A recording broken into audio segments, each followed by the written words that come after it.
Et sur le plan religieux, il faut que les Africains comprennent que leurs ancêtres qui ont été colonisés, qui ont été torturés, qui ont été massacrés pour les forcer à accepter la colonisation, ont également été torturés, massacrés et maltraités pour changer de religion.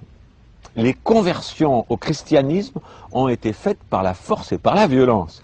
Alors, imaginez, et les ancêtres que vous avez, peuple africain, sont toujours vivants sur la planète des Elohim. Et ils vous regardent, et ils voient leurs descendants, vous, s'habiller comme leurs tortureurs. Ils voient leurs descendants aller dans les églises qui ont été mises en place par leurs tortureurs. Ils sont désespérés.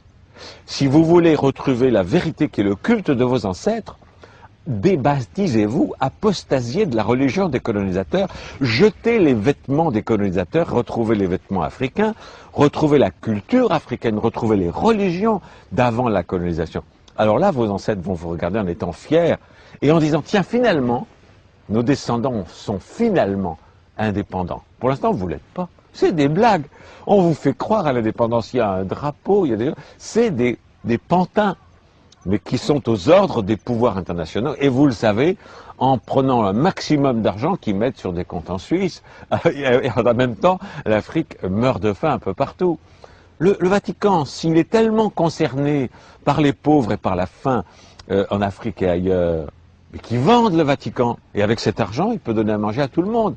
Parce que la religion chrétienne dont on vous vante les mérites et avec laquelle on vous a colonisé, a toujours dit la pauvreté c'est beau, n'avoir rien c'est beau.